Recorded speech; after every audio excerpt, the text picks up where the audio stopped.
Leaving Virginia, I cut across the thin part of West Virginia, the only state in the nation where snake handling was a legal religious practice, and through a thinner piece of Maryland, a state infested with crabs, or so their bumper stickers would have you believe. In over 6,000 miles across 15 states and 4 time zones, not once did I think about hopping on an interstate highway and skipping a part of the country. Not when I broke down in the Nevada desert, not in the Kentucky hailstorm, not when faced with kamikaze deer, curious bears that may have actually been raccoons, or even Kansas did I so much as entertain the idea that I might want to fast forward through a part of my trip. And then I rode into Pennsylvania. My path through the Keystone State quickly traded bucolic farmland for depressing coal towns and quick curving lanes for some of the worst roads in America. Cracks, heaves, and potholes big enough to eat school buses were the good parts. On my bike, I could avoid most of the truly dangerous gashes, picking my way around them like the 8-bit spaceship in that old Asteroids arcade game, while cars and trucks had no choice but to slam into them, rattling to their frames. What I couldn't avoid were the road-wide raised mounds spaced out like frets on a guitar's neck. Roughly the size and shape of speed bumps, they pushed up from below the pavement, leaving it humped and cracked. In straightaways, turns, hills, and valleys, the unavoidable rises beat me. Mile after mile, each jarring bump felt like a heavyweight punch to my spine, already sore from so many miles on the bike and nights on hard gravel. Leaning into the curves, the tires would hit one of these unintentional speed bumps and jerk the bike, threatening to throw it to the pavement. It went on like this for hours, tires thumping, lower back straining, and teeth clicking on each of the never-ending humps. All I wanted was a campsite, motel room, or, and I can't believe I'm saying this, a glimpse of New York. I didn't come across a single campground, and none of the towns I passed through had any motels. There was little cause for tourist housing unless most depressing places ever tours suddenly became popular. Pennsylvania coal towns were the only places I'd ever seen that made abandoned trailers in the Mojave Desert look inviting. Main streets were lined by old, dilapidated buildings, more in need of a gas can and a lit match than a coat of paint. In the middle of the day, 20 and 30-year-old men and women, sometimes whole families, sat on rotting porches glaring at passing traffic as if angry that something might actually get to escape the black hole of a town that had trapped them. In a lot of ways, these poor country towns reminded me of the poor parts of Nashville with random hunks of coal along the roadside instead of fast food bags. It was so depressing that I decided from then on, whenever I met someone from the Keystone State, I'd give them a comforting pat on the shoulder and in the most sincere voice possible say, "I'm sorry for your suffering, but look on the bright side. It could be worse. You could be from Kansas." Against my better judgment, I rode well into the dark, the potholes hiding just outside my lone headlight. Unable to see them, I'd slam into them hard enough to wrench my hands off the handlebars. I took to squeezing my thighs against the sides of the bike like a bull rider trying not to get thrown. I'd already given up on finding a room for the night, thinking I'd have to settle for a chunk of woods deep enough to pitch my tent and hope that no landowners found me before morning, when, in the middle of nowhere, a motel sign glowed in the dark. I couldn't tell if the sign had once been yellow and faded white, or if it was originally white and yellowed with age, but it claimed to have a vacancy, and that was good enough for me, even if it was something out of a horror movie. A motel in the middle of nowhere, its sign sending out sickly light into the dark. Instantly, the entire plot unfolded in my head. A wandering group of college kids gets lost and stop in for the night, strange noises. One of them goes missing, 3D gore and surround sound screams. At the end of the movie, the lone survivor would be picked up by a trucker only to discover that the motel had actually burned down 10 years earlier. Even if that horror movie idea had been true, the motel still had to be better than riding Pennsylvania roads at night. The motel was set up as a pair of one-story buildings tucked behind a white two-story home. The house's back porch was converted into an office, complete with a bulletproof window and a trough for credit cards separating the manager from potential murderer patrons. Pulling into the cratered gravel parking lot, I parked in front of the office house. I always felt bad about bothering hotel managers at night, especially when it was obvious that their offices doubled as their homes, but there was no way I was riding any further on these roads in the dark. I rang the buzzer and a Middle Eastern man appeared on the other side of the glass. "What do you want?" he asked, his greeting almost as friendly as the bulletproof shield between us. I'm looking for a room for the night, I said, pulling out my wallet. He eyed me suspiciously, like he'd heard this con before. Credit card, he grunted, pointing to the slot at the bottom of the window. I dropped my Discover card through the hole. We don't take that, he said, without bothering to pick it up. Sorry, I said. I scraped back the card and replaced it with my debit card. He ran it through the scanner, punched some buttons, and dropped a room key on an oversized plastic tag and my card into the tray. Number 6, that way, he pointed through the back wall. Thanks, and sorry for buzzing so. Before I could finish the sentence, he snapped off the light and disappeared into the darkness. Room 6 was a standard issue motel room. Uncomfortable bed, tiny soap, scummy shower, and bath towels made from repurposed sandpaper. As far as I was concerned, as long as it had running water, I was more than content. I had just enough time to unpack my toothbrush and plug in my phone and camera when a knock at the door stopped me. I opened it to find the frowning manager standing on the doorstep. He threw a nervous glance in the dark over his shoulder. "This room is no good, you must move," he said angrily, like I'd somehow tricked him into renting it to me. Before I could say anything, he pushed past me and grabbed my pack shoulder strap. A small, straining noise escaped his nose as he tried to lift it, but the pack barely moved from the cheap carpet. Releasing the strap, he picked up my helmet. "Follow me. You carry that," he said as if he was afraid I might leave it behind. I scrambled to collect my electronics and toothbrush, sling my pack over my shoulder, and catch up with him as he marched across the parking lot to another room which he opened without using a key. "This is much better," he said, put my helmet on the foot of the bed, and then quick-stepped back to the safety of his house without bothering to explain why I'd been moved. Judging by the quality of my new room, it wasn't because he thought I deserved some sort of upgrade. I stepped inside and was immediately hit by the smell of urine-soaked plywood. I'd redone enough bathrooms in my construction days to recognize the odor. I shrugged and dropped my pack by the bed. If I could live with sleeping in a tent that smelled of wet feet for weeks, a night with pee stink wouldn't kill me. I plugged in my phone and camera and stripped to take a shower, stopping at the front door to throw the lock. Grabbing the little nub in the door handle, I twisted it. It spun freely, without actually engaging any mechanism. No big deal, I thought, and reached for the deadbolt before realizing that something had sheared off the knob. The only way to lock my room in a motel where the office needed bulletproof glass and the manager was afraid to be outside after dark was with the little slider chain thingy that a 10-year-old on a sugar high could snap. I slid the chain into place thinking, I'd rather be worrying about bears right about now. Later, I'd find out that the door lock didn't really matter because there was no way to lock the serial killer-sized window 2 feet away from where I slept. Poorly. I showered, trying not to think about why I'd been moved from a perfectly suitable room to the urine-soaked murder hole I now called home. After drying off and piling my pack, helmet, gloves, shoes, and everything that wasn't nailed down behind the door, I made my nightly call home to let my parents know that I'd survived another day and where to start the search if I went missing in the night.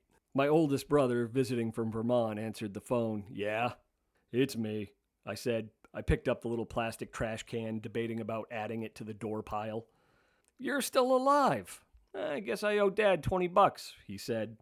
I tossed the empty trash can onto the mound. "Your confidence in me is as heartwarming as always," he said. "Speaking of you being a dumbass," which I wasn't aware we were, "what are you going to do about Hurricane Irene?" "I'm in Pennsylvania, not Florida," I said. "Dumbass, it's going to hit up here. They're claiming 90-mile-an-hour winds and flooding. There'll be so many trees down that I'm putting my chainsaw in the trunk of my car." This was all news to me. I hadn't seen the news or read a paper the entire time I was on the road, which I highly recommend. I never even checked the weather beyond asking the occasional waitress or gas station clerk because there wasn't anything I could do about it. If it was going to rain, I got wet. If it was windy, I'd struggle to stay upright. I knew that we were in hurricane season, but that wasn't something I had worried about this far north. "You can't trust weathermen," I said. "They're just doing a cover-your-ass forecast, where they say things will be 10 times worse than they really are. By the time that storm makes it this far north, it'll be like somebody spitting through a ceiling fan." "Yeah, good luck with that theory," he said. "Just so you know, when you die, I'm taking your car.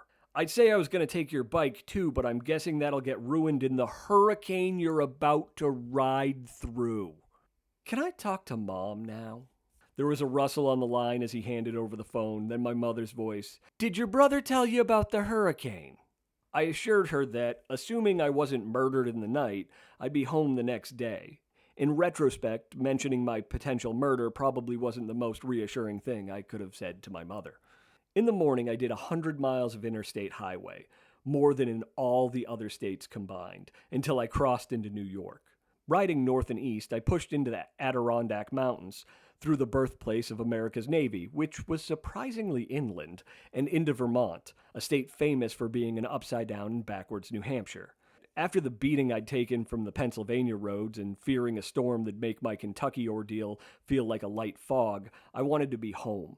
Ignoring speed limits and stopping only for gas, I rode over the Green Mountains and into New Hampshire. I crossed into my native state just a few miles from Dartmouth College. If I hadn't been so road-tired and in a rush to avoid my brother's prediction, I'd have detoured through the school. I hadn't seen the manicured lawns and red brick buildings with their oxidized copper roofs since working on their Ivy League sewer lines back when I'd taken a job as a shovel monkey to help pay for my advanced degree in unemployability. An hour later, I was at my parents' house, Molly, their 12-year-old Mastiff mix, greeting me on the front steps, wagging her tail hard enough to trip up her faulty back hips. My parents met me on the front porch, my mother leading the way. She wore glasses and a Marine Corps t-shirt left over from my brother's time in the Corps. Her hair was pulled back in a messy bun, and I noticed the gray had started to outnumber the dark. From old-fashioned New England stock, she once had a massive heart attack that killed a third of her heart and didn't realize it. She only found out later when she went to the doctor because she'd been feeling, quote, kind of lazy for a couple of weeks. "I didn't think you'd make it," she said, releasing me from a hug. "Was anyone betting I'd make it home alive?" I asked, joking, mostly. She swatted me on the shoulder. "I meant make it from Pennsylvania today. Don't be a dumbass." Dad, sporting a ring of male-pattern baldness that I had to look forward to, and a mustache that'd make a 1980s motorcycle cop jealous, stood next to her, quietly smiling. A lifetime working around heavy equipment had made him hard of hearing to the point that he needed to see the shapes of a mouth in order to understand what was being said. Because of that, phone calls were impossible. We hadn't spoken for a month. He had to rely on my mother relaying stories of the breakdowns, the kidnapper mobile, the homicidal deer. Standing in front of my father, I realized how stressful it must have been for him only getting these stories secondhand. His youngest child on the road riding 600 pounds of unstable machinery over roads barely fit for travel and sleeping alone in bear and cougar country. He stood there silently, taking in my bug-splattered clothes, sunburned neck, and scraggly beard. Road-worn and sleep-deprived, the black bags under my eyes threatened to pour over my cheekbones and swallow my face whole. I wondered what was going through his head, seeing his youngest son looking half homeless. He opened his mouth to finally break the silence. "You got small." The emotional depth of New England Irish Catholics was astounding. That's an interesting comment coming from someone who needs help reaching the top shelf. It was one of my 2 reliable comebacks I had for the man who was both smarter and in better shape than me. He'd celebrated his 60th birthday a few days later by bench pressing 225 pounds for 10 reps and doing a single set of 100 push-ups. My other reliable comeback was to threaten to put him in a crooked 60-minute style home staffed entirely by nurses named Bertha. It would have been in bad taste if not for the fact that he could have still kicked my ass if he wanted to. He wasn't wrong about me shrinking, though. My oatmeal and protein diet, combined with up to 500 miles a day on the bike and hiking with 50 pounds on my back, had shrunk me. On the bathroom scale, I weighed 175 pounds, a full 25 pounds lighter than when I'd left. Before anyone gets the idea that riding cross-country could be the next great fad diet, knocking juicing and grapefruit enemas from their throne, you should know that this wasn't healthy. It wasn't the happy weight loss of late-night diet infomercials where grinning skinny people held up pants the size of circus tents. I'd lost a lot of muscle. For the next 2 weeks, I felt like I was recovering from the flu, and it'd be a month of basement workouts before my strength returned. After a night in my childhood bedroom, out of habit I woke up early the next morning and rode my bug-encrusted motorcycle the 100 feet from where I'd parked it to my parents' garage. The folks' house needed to be prepped for the storm, lumber needed storing, pole beams needed reinforcing, and anything that might catch wind and take to the air had to be tucked away or weighted down. Hurricane Irene ripped through the next day, washing out roads and bridges, some of which I'd ridden over the day before, and stirring up enough mud that the Merrimack River ran like chocolate milk for more than a week. 3 weeks after rolling my bike into my parents' garage, my biggest problem was that I hadn't been mauled by a cougar somewhere in the Idaho wilderness. If I had been lucky enough to get myself disemboweled by a mountain lion, I wouldn't have been stuck job hunting in the aftermath of the Great Recession. I sat at my computer throwing resumes into the black void that was online job boards, with a creeping panic setting in. Despite the summer of recovery's injection of billions of dollars, the economy hadn't miraculously fixed itself while I was befriending retired hookers and potential serial killers in the Nevada desert. Under the best circumstances, I hated job hunting and all the fake smiles and inane human resource questions that came with it. When have you taken personal initiative to accomplish a goal? What kind of animal would you be and why? Under what circumstances would you resort to cannibalism? With the economy a train wreck, soaring unemployment, and few available jobs that didn't involve singing happy birthday to selkie teenagers at chain restaurants, I loathed it. It wasn't as if I was holding out for some ideal job. I just wanted something that offered heat in the winter and air conditioning in the summer. If that sounds like low standards to you, then you've clearly never stepped in a bald-faced hornet's nest on a 100-degree day, or felt your teeth scrape through the frost in a ham sandwich in February because you foolishly put your lunch in your backpack instead of in your coat's inside pocket where body heat could keep it from freezing. But if I'd learned anything on this trip, it was that as long as you didn't get visited in the night by a curious bear, the road always continued and the world kept spinning. Eventually, I'd find a job with an online school. It was a university in the same way Pizza Hut was an Italian bistro. They had a sign and everything.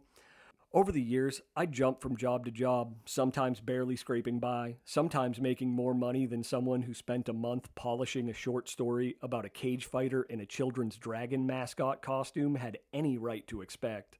I've worked in offices where the floors were made of hardwood, carpet, and concrete. I've shared lunchrooms with PhDs and felons. And in all these years, the whole time, there hasn't been a month that goes by when I don't wonder if Utah is hiring campground hosts.